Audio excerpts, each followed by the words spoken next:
रामधारी गुप्ता, खंड 2, प्रतिलेखन संख्या 120, गति 80 शब्द प्रति मिनट।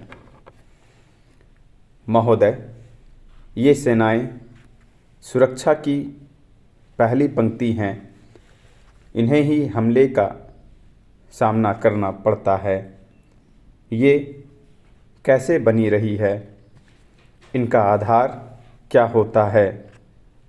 जैसे जैसे थल सेना, नौसेना और वायुसेना ज़्यादा से ज़्यादा तकनीकी होती जाती है, वैसे वैसे देश का औद्योगिक और प्रौद्योगिक आधार महत्वपूर्ण होता जाता है।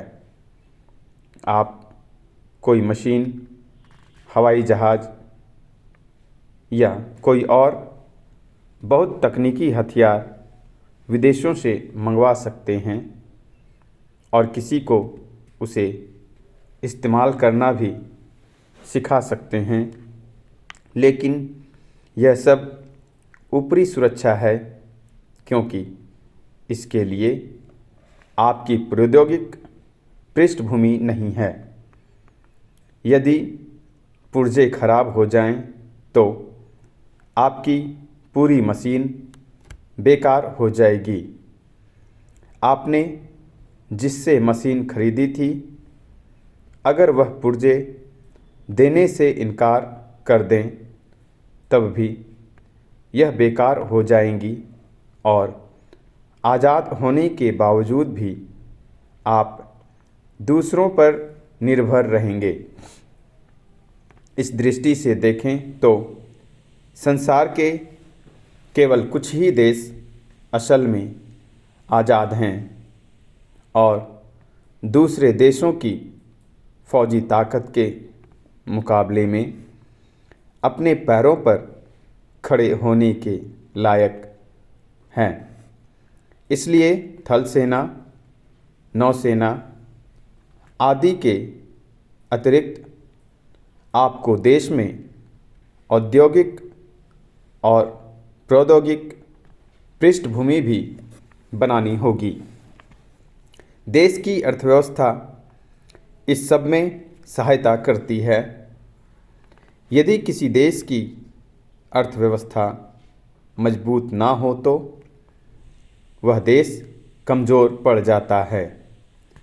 मैं सदन को ऐसे देशों के अनेक उदाहरण दे सकता हूँ जिनके पास फिलहाल अच्छी फौज हैं, लेकिन उनकी ताकत असल में ऊपरी है।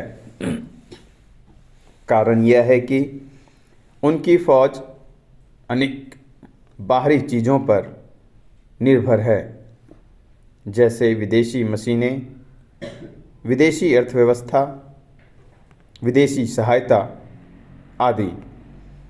ऐसा देश लाजमी तौर पर पराधीन होता है, चाहे आज़ाद कहलाता हो। सुरक्षा में सेनाओं के साथ साथ आपकी औद्योगिक और प्रौद्योगिक पृष्ठभूमि, देश की अर्थव्यवस्था और लोगों का मनोबल भी शामिल होता है। यदि हम दुनिया के देशों पर नज़र डालें तो फिलहाल केवल 2 देश ऐसे हैं जिन्हें सैनिक दृष्टि से पहली पंक्ति में रखा जा सकता है। बीच की स्थिति में अनेक देश हैं। इनमें हमारा स्थान कहाँ है? हम टेक्नोलॉजी और उद्योग के क्षेत्र में पिछड़े हुए हैं, फिर भी जापान को छोड़कर एशिया के किसी भी देश के मुकाबले हमारे देश में उद्योग अधिक है। मैं सोवियत संघ के क्षेत्रों को शामिल नहीं कर रहा हूँ और चीन की तुलना में भी जो काफ़ी तरक्की कर रहा है, मैं सोचता हूँ कि औद्योगिक दृष्टि से हम कई तरह से आगे हैं, भले ही सैनिक दृष्टि से आगे ना हों। उसके पास विशाल फौज हैं, उनकी तुलना में हमारी फौज छोटी है। लेकिन मैं औद्योगिक विकास के बारे में बात कर रहा हूँ, अन्य मामलों के बारे में नहीं। इस तरह हम तथाकथित अल्प विकसित देश के वासी हैं, चाहे कुछ मामलों में अधिक उन्नत हों। परमाणु ऊर्जा क्षेत्र में हम शायद दुनिया के आधे दर्जन देशों में हैं। मुझे ठीक ठीक नहीं पता, इसलिए कहना मुश्किल है।